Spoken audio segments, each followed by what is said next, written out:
Let's start with a really uncomfortable question. What if the entire personal development industry, all the books, the seminars, the gurus, is actually a trap? What if, instead of helping you grow, it's just designed to keep you stuck right where you are? Let's get into it. You see, the whole idea of self-improvement has gotten kind of twisted. This genuine human desire we all have to be better has been turned into a product. It's a marketing loop. You buy the new book, you feel a little jolt of motivation, but a few weeks later, nothing's really changed. So what do? You go looking for the next fix, the next formula. It's a cycle that keeps you buying, not actually growing. And these formulas for success, they aren't the solution. They're a huge part of the trap. So what's the alternative? Well, we have to completely change the goal. Real development isn't about hitting some arbitrary target or achieving what someone else calls success. It's just about becoming a little bit more functional, a little more in tune with your own life than you were yesterday. And that right there is a total shift in perspective. It means this isn't a race with a finish line you have to cross. Real development is an ongoing, internal process of discovery. It's a journey, not a destination. And once you really get that, all that pressure to succeed just kind of melts away, and you can finally start doing the real work. So what is this real work then? Well, it starts with facing a huge problem. Our brain's incredible, but also incredibly dangerous ability to run on autopilot. See, our brains are wired for efficiency. They take complex things we do all the time and automate them to save energy. But in our modern world, that amazing efficiency has accidentally built a cage around us that most of us never even see.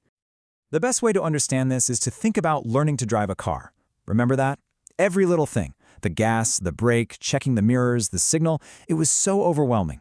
It took every ounce of your conscious focus. But now, after years of driving, you can get in the car, drive across town, and arrive at your destination with almost no memory of the trip itself.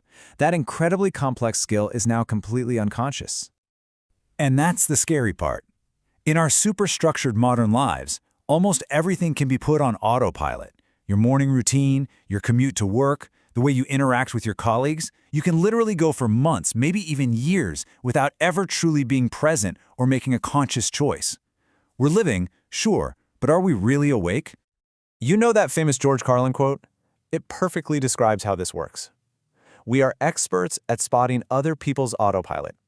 When someone cuts us off in traffic, we're instantly snapped into awareness, and we see their unconscious behavior. But here's the kicker. We remain totally blind to our own, always assuming that we're the reasonable one, the perfect baseline. Okay, so if we're all just living on autopilot, trapped in our own little mental matrix, how in the world do we wake up? How do you even begin to see the bars of a cage when you don't even realize you're in one? This image just says it all, doesn't it? We spend so much time thinking that external things are holding us back, that the world has put up these barriers in front of us. But so often, the biggest obstacles are the mental loops, the limiting beliefs that we ourselves are clinging to for dear life. The bars are literally in our own hands. We just have to be willing to let them go. But letting go is really, really hard because we can't see our own patterns. We're stuck inside the loop. This is where an idea like coaching can be so powerful, but maybe not in the way you think. Real coaching isn't about someone giving you advice. It's more like a companionship for your mind.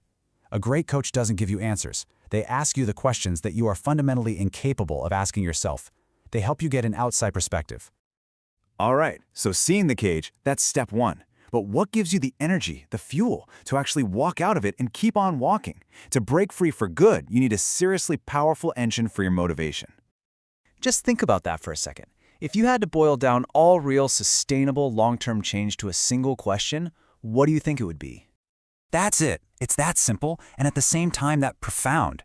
True, lasting motivation doesn't come from setting goals or chasing rewards. It comes from having a deep, powerful, personal answer to the question, why am I doing this? Without a strong why, any effort is just temporary. With a strong why, you can get through almost anything. This quote right here nails the exact mindset you need to find that why. It's a really delicate balance. On one hand, you have to be at peace with your fundamental self, to know that you are worthy and whole right now, as you are. But at the same time, you have to be dissatisfied with your current situation. This isn't about self-hate. It's about self-acceptance mixed with a powerful desire to grow. It's knowing you are enough and you can also become more. Okay, so let's tie all of this together. Let's make it real. If you want to start this journey of real development, where do you actually begin? For a minute, just forget all the gurus, forget the best-selling books. Because here's the truth. All that external knowledge is basically useless until you first look inward. You are the primary source material. You are the most important text you will ever read. Every other book out there is just commentary, a guide to help you make sense of your own story. So, how do you read this book of you? It starts with 3 simple things. First, you have to ask honest questions. What am I really curious about? What do I really want? Second, you have to listen to the answers that bubble up without immediately judging them. And third, you have to write. Writing isn't about keeping a diary. It's a tool for discovery. When you write, you find out what you actually think. And, maybe more importantly, you find the exact places where you're stuck. So, I'm going to leave you with that. Forget the noise from the self-help industry for just a moment. If you were to crack open your own book to page 1 right now, what is that first chapter of your story really trying to tell you?